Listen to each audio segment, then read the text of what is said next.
இந்த பாராளுமன்ற தேர்தலில் எனக்கு ஓட்டளித்த அனைவருக்கும் என்ற மனப்பூர்வமான நன்றி தெரிவிச்சுக்கிறேங்க. இப்போ திருப்பூரில் வந்து நான் ஒரு 5 வருஷமாக சமுதாய பணியில் ஈடுபட்டு இருக்கிறேனுங்க. சின்ன சின்ன சமுதாய பணியில் அதையெல்லாம் பார்த்து எனக்கு இந்த மாதிரி ஒரு 65,000 பேர் பக்கம் எனக்கு ஓட்டு போட்டு என்னை வந்து ஒரு மக்கள் பிரதிநிதியாக ஏற்றுக்கிட்டதுக்கு ரொம்ப நன்றிங்க.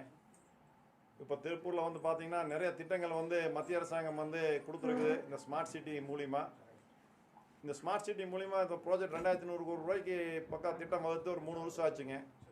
இதிலெல்லாம் வந்து இம்ப்ளிமெண்ட் பண்ணோன்னா கண்டிப்பாக உள்ளாட்சி தேர்தல் வந்து கண்டிப்பாக திருப்பூரில் தமிழ்நாட்டு லெவல் நடந்தே ஆகணுங்க. உள்ளாட்சி தேர்தல் நடக்கலைன்னா இந்த திட்டங்கள் எதுவுமே வந்து திருப்பூருக்கு வந்து சேராதுங்க. அதே மாதிரி இந்த திருப்பூரில் ஸ்மார்ட் சிட்டியில் ப்ராஜெக்டில் சூப்பர் ஸ்பெஷாலிட்டி ஆஸ்பத்திரி வேணுங்கிறது எங்களுடைய முதல் நாள் கோரிக்கைங்க. கிட்டத்தட்ட 8 வருஷமாக சொல்லிட்டு இருக்கிறோமுங்க. 8 லட்சம் பேர் வேலை செய்கிற திருப்பூரில் ஒரு நல்ல ஒரு ஆஸ்பத்திரி இன்றைக்கி திருப்பூரில் கிடையாதுங்க. அந்த அளவுக்கு ஒரு மிகவும் அவசர தேவையான ஒரு இது என்னென்னா கண்டிப்பாக ஒரு ஆஸ்பத்திரி 2 பக்கம் தேவைப்படுங்க. நார்த் சவுத்து, திருப்பூர் தெற்கு, திருப்பூர் வடக்கு. இதுக்கு வந்து மக்கள் நீதி மையம் சார்பாக நாங்கள் என்னென்ன பண்ணணுமோ அதையெல்லாம் கண்டிப்பாக நாங்களும் பண்ணுறோம். நாங்கள் ஆட்சியில் இருக்கிறோமே இல்லையோ, ஆனால் தொழிலாளருக்கு நல்லது பண்ணணுங்கிற ஒரே ஒரு நல்ல எண்ணத்தில் இந்த திட்டத்தை வந்து இப்போ இருக்கிற மோடி அரசாங்கம் வந்து கண்டிப்பாக மிகவும் அவசர கதியாக இந்த திட்டத்தை எடுத்து கண்டிப்பாக இதுக்கு ஒரு டைம் லிமிட்டை ஃபிக்ஸ் பண்ணி, அதாவது நாங்கள் நாளைக்கு கட்டி கொடுங்க நாளைக்கு கட்டி கொடுங்கன்னு கேட்கலீங்க. அட்லீஸ்ட் 2023 இல்லை 2024 ஏதோன்னு சொல்லி டைம் லிமிட் ஃபிக்ஸ் பண்ணி இந்த ஆஸ்பத்திரி கட்டுற திட்டத்தை வந்து உடனடியாக தொடங்க வேணுங்க. 2வது, உள்ளாட்சி தேர்தலை வந்து திருப்பூர் தமிழ்நாடு அளவுக்கு சீக்கிரமாக நடத்தியே ஆகணுங்க. கடந்த 2 வருஷமாக உள்ளாட்சி அமைப்புகள் இல்லாமல் எந்த திட்டமே நிறைவேறாமல் இருக்குதுங்க. இன்றைக்கி மெட்ராஸில் வந்து தண்ணி பிரச்சனை இருக்குது. தண்ணி பிரச்சனைக்கு மெயின் காரணமே வந்துங்க உள்ளாட்சி அமைப்புகளுடைய பிரதிநிதி இல்லைங்கிறதுனால தான் மக்களுடைய பிரச்சனை எதுவுமே போய் அரசாங்கத்துக்கு சேர்றதில்லை. அதனால் கண்டிப்பாக உள்ளாட்சி தேர்தல் நடத்தி ஆகணுங்கிறது தான் எங்களுடைய மக்கள் நீதி மையம் சார்பாக நாங்கள் ரொம்ப ஸ்ட்ராங்காக ரொம்ப மிகவும் தாழ்மையுடன் கேட்டுக்கொள்கிறத வந்து கண்டிப்பாக நீங்கள் தேர்தல் நடத்தியே ஆகும்.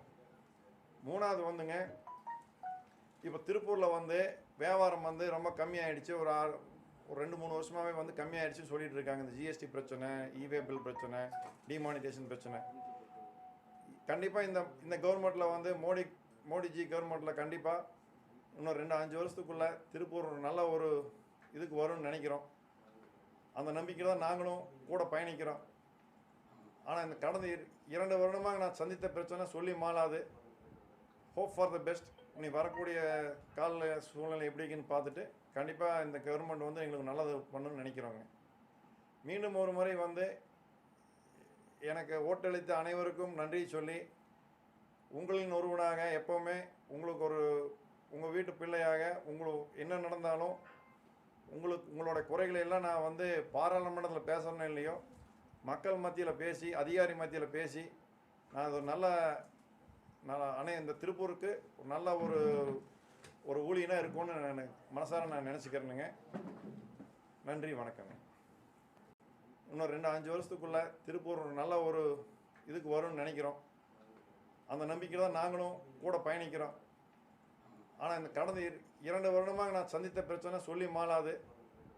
Hope for the best. இனி வரக்கூடிய கால சூழ்நிலை எப்படின்னு பார்த்துட்டு கண்டிப்பாக இந்த கவர்மெண்ட் வந்து எங்களுக்கு நல்லது பண்ணணும்னு நினைக்கிறோங்க. மீண்டும் ஒரு முறை வந்து எனக்கு ஓட்டளித்த அனைவருக்கும் நன்றி சொல்லி, உங்களின் ஒருவனாக எப்போவுமே உங்கள் வீட்டு பிள்ளையாக என்ன நடந்தாலும் உங்களோட குறைகளை எல்லாம் நான் வந்து பாராளுமன்றத்தில் பேசணும் இல்லையோ, மக்கள் மத்தியில் பேசி, அதிகாரி மத்தியில் பேசி, நான் அது இந்த திருப்பூருக்கு நல்ல ஒரு ஊழியனாக இருக்கும்னு நான் நினச்சிக்கிறேனுங்க. நன்றி, வணக்கங்க.